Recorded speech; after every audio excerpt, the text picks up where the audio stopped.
ಬಳಕೆದಾರರ ಮೊಬೈಲ್ಗಳಿಗೆ ಕಳಿಸುವ ಅನಗತ್ಯ ಜಾಹೀರಾತು ಸಂದೇಶಗಳು ಮತ್ತು ವಂಚಕ ಜಾಲದ SMS ಸಂದೇಶಗಳಿಗೆ ಕಡಿವಾಣ ಹಾಕುವ ಉದ್ದೇಶದಿಂದ ಭಾರತೀಯ ದೂರಸಂಪರ್ಕ ನಿಯಂತ್ರಣ ಪ್ರಾಧಿಕಾರ telecom regulatory authority of India TRAI ನೂತನ ಮಾರ್ಗಸೂಚಿಯನ್ನು ಡಿಸೆಂಬರ್ 1ರಿಂದ ಜಾರಿಗೊಳಿಸ್ತಾ ಇದೆ.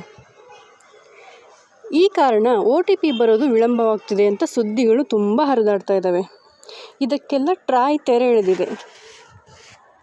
ಇದರ ವ್ಯವಸ್ಥೆಯನ್ನು ತಿಳಿಯೋಣ ಬನ್ನಿ.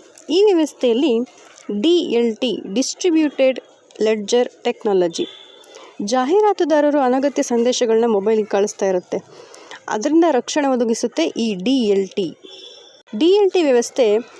ಉದ್ಯಮಗಳು ತಮ್ಮ ID, ಗುರುತಿನ ಸಂಖ್ಯೆ ಮತ್ತು ಇದೇ ಸಂಬಂಧದ ಕೆಲ ಮಾಹಿತಿಗಳನ್ನು ಟೆಲಿಕಾಂ ಸಂಸ್ಥೆಗಳೊಂದಿಗೆ ಹಂಚಿಕೊಂಡು ನೋಂದಣಿ ಮಾಡಿಸ್ಕೊಂಡಿರಬೇಕು.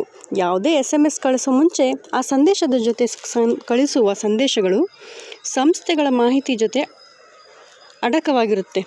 ಈ ಮಾಹಿತಿಯಲ್ಲಿ ಸಂದೇಶ ಕಳಿಸುವ ಸಂದೇಶದ ID ಮತ್ತು ಮತ್ತಿತರ ಮಾಹಿತಿ ಇರುತ್ತದೆ. DLT ವ್ಯವಸ್ಥೆಯಿಂದ ಯಾವುದೇ ಸಂಸ್ಥೆ DLT ಲೆಡ್ಜರ್ನಲ್ಲಿ ಮುಂಚಿತವಾಗಿ ನೋಂದಣಿ ಮಾಡಿಕೊಂಡಿರಬೇಕು. ಇಲ್ಲದೇ ಇದ್ದಲ್ಲಿ ಆ ಸಂಸ್ಥೆಗಳು ಅದರ ಹೊರತಾಗಿ ಸಂದೇಶ ಕಳಿಸಿದ ಪಕ್ಷದಲ್ಲಿ ಅದನ್ನು ನಿಷೇಧ ಮಾಡಲಾಗುತ್ತದೆ.